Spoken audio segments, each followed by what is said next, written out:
Welcome to another week of excitingness on This Is True Really News. I've got some interesting facts. Interesting facts? Facts. Oh! Well, never mind then. In that case, let me be much more exuberant.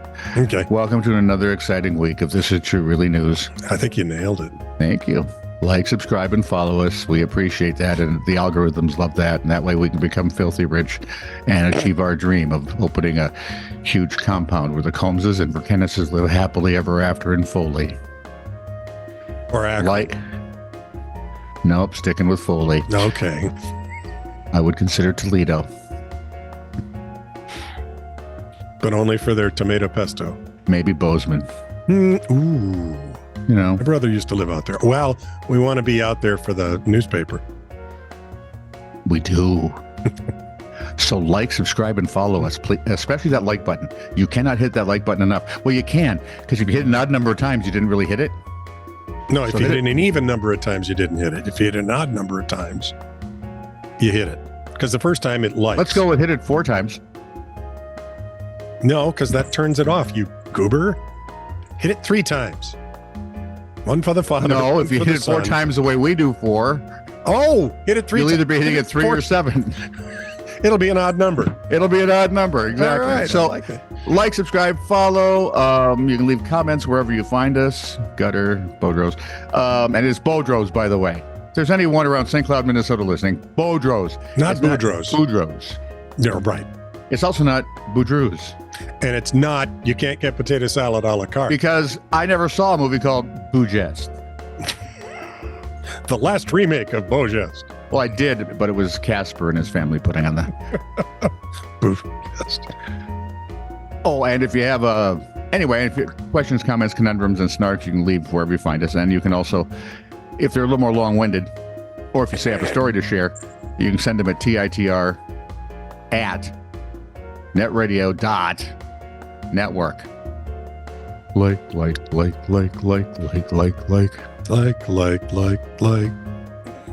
Yeah. Like. Maybe that's the problem. This is True, Really News with Scott Combs and Tony Verkennis. All the news you're about to hear is true. Really? As far as you know. From interestingfacts.com. Kevin Shelley may not look like Superman, but this German man possesses a powerful forehead, unlike any other. In fact, Shelley's cranium is so strong that he used it to set the record for most wooden toilet seats broken with the head in 1 minute. Do you ever wonder, just in the course of a day, wow, here's something I'd like to try.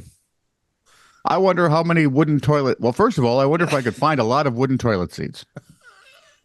They'd have to be new because I don't want to take them from their natural habitat. We do not. And we don't want to do it while they're still connected. So let's see how many I could break with my forehead. I'm not that bright, and I am a little different. That thought would never enter my head. Ever. Yeah. Never.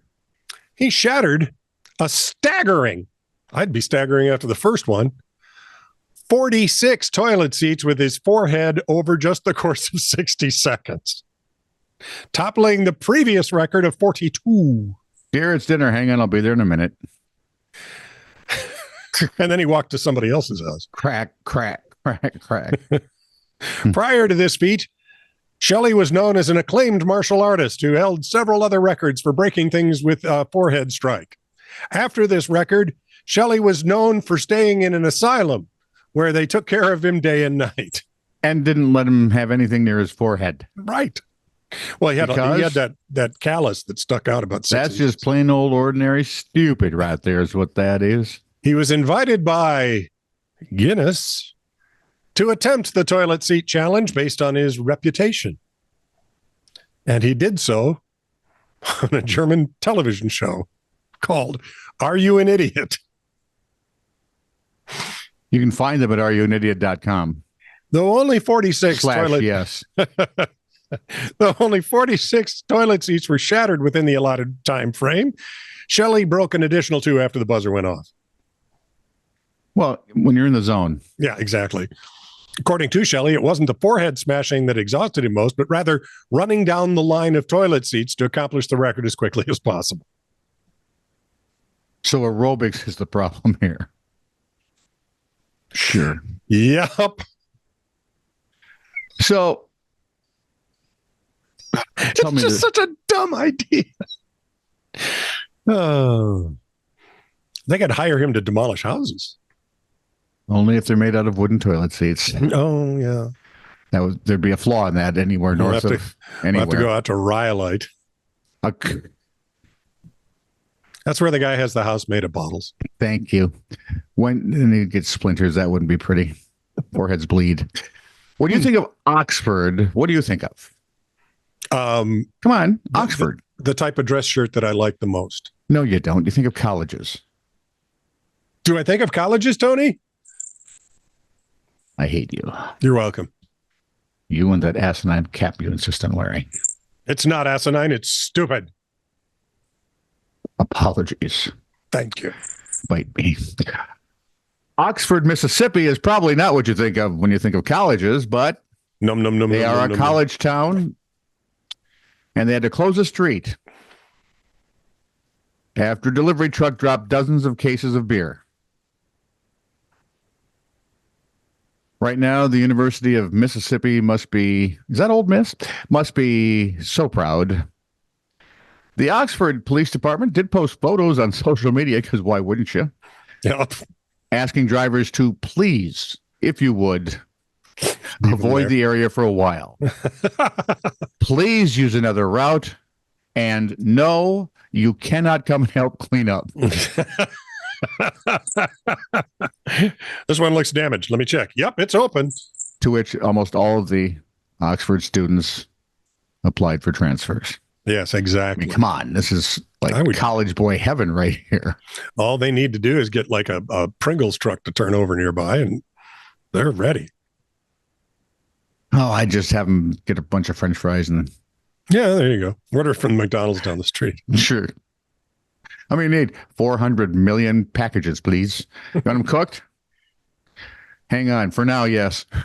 Yeah. Wait. Next order. Don't worry about it. About an hour and a half. You won't have to worry about that. Apple News via our nearly domesticated liverpoodle, Patrick Reed. What? I don't know what nearly domesticated. You forget. I've seen him in the wild.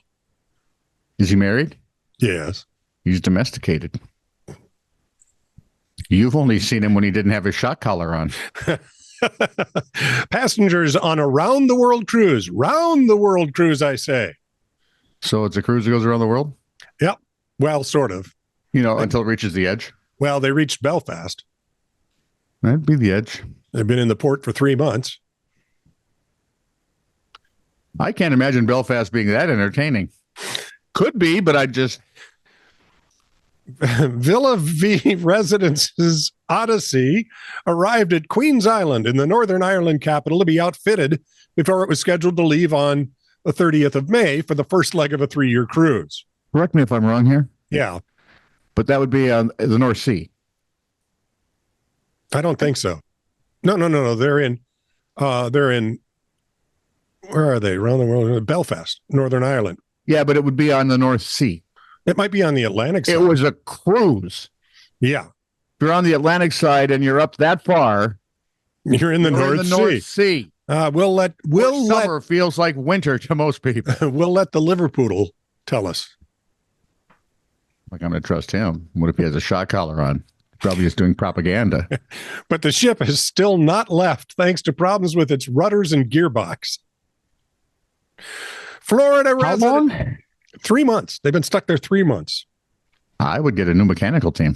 Florida resident Holly Hennessy is among those on board. They've hunkered down and made the city their unexpected home. This must be lovely. Florida, they're in the South Atlantic.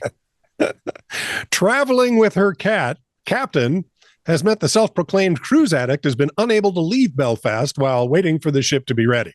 Their captain? Yes, Captain Cat. All righty then. Passengers are allowed to spend time on the ship during the day, but must disembark in the evenings. We can spend all day aboard the ship, and they provide shuttle buses to get on and off, Miss Hennessy said. We can all have our meals. They even have movies, trivia, entertainment, almost like cruising, except we're at the dock. Despite enjoying the sights, the damp weather has been a shock for the U.S. native. A shock, I say. I tell you, yeah.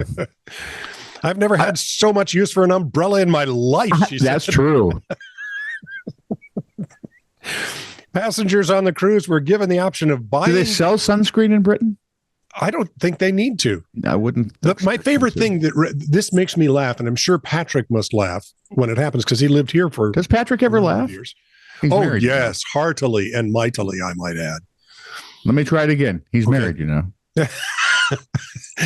So maybe less than he used to when he was in the army. Now you're gonna get nasty notes from his wife. I'm not afraid of her. She's half a continent and an ocean away. You know there's transportation, right? Shoot.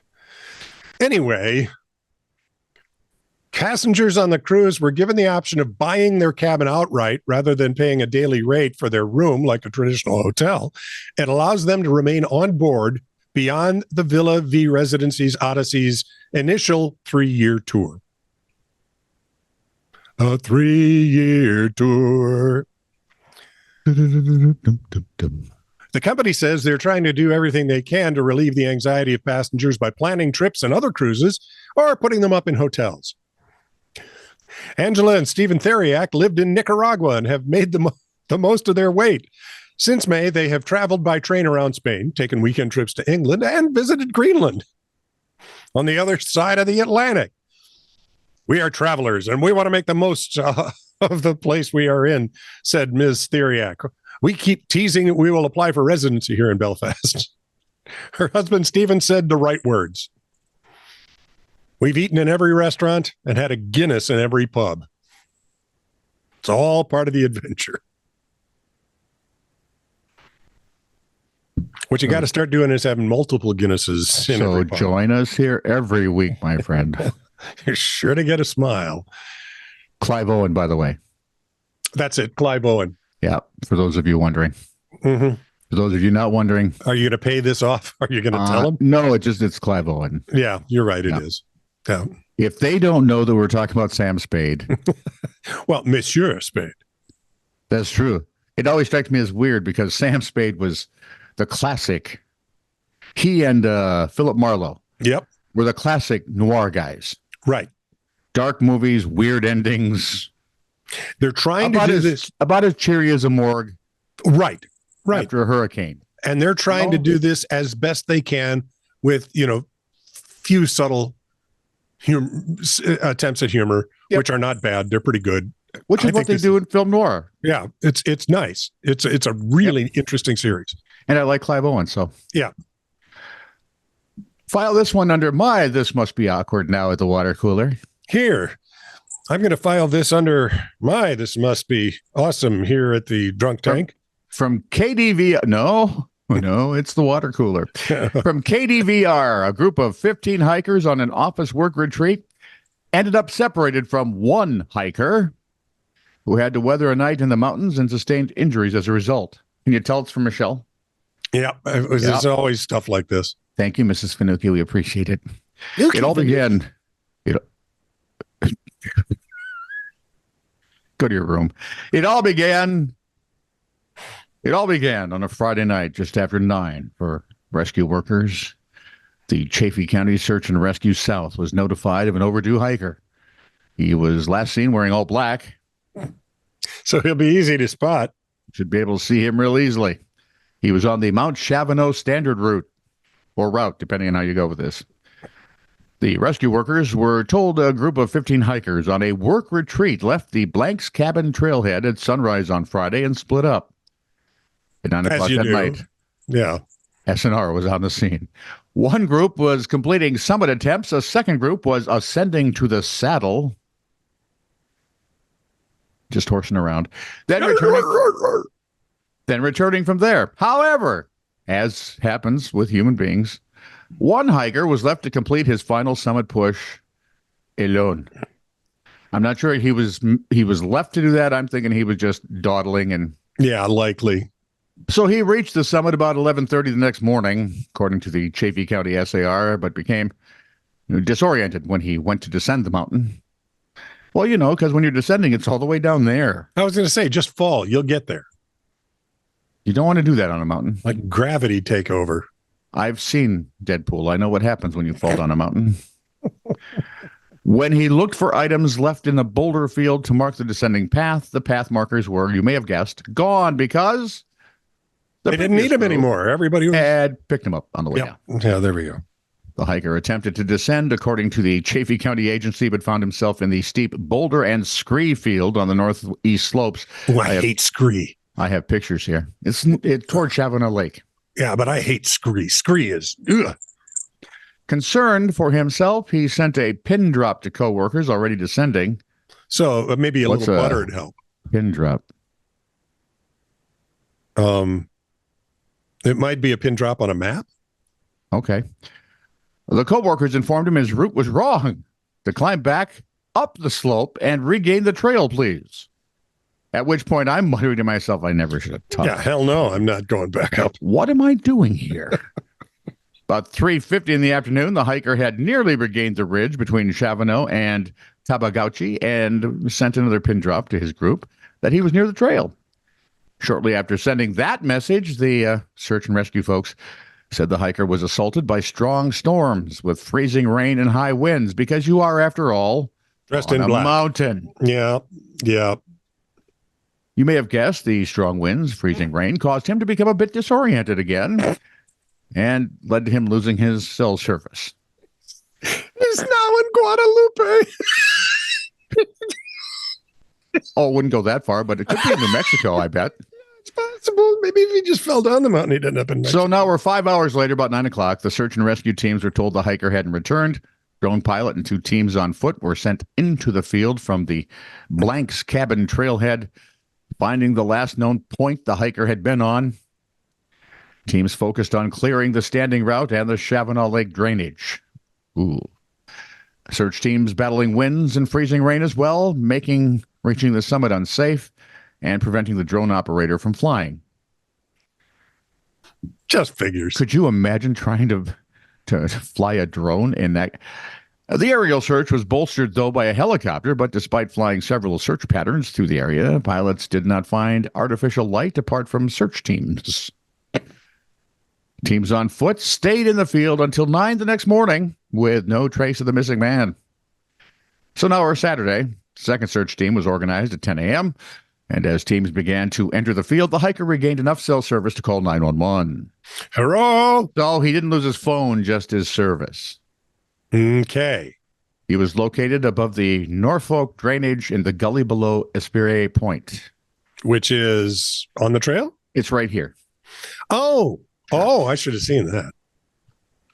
I don't know. Scary part is Michelle probably would. Yeah. He told rescue workers he was very disoriented on his descent. He fell at least 20 times while working his way toward the North Fork. However, on his last fall, the hiker was unable to get back up.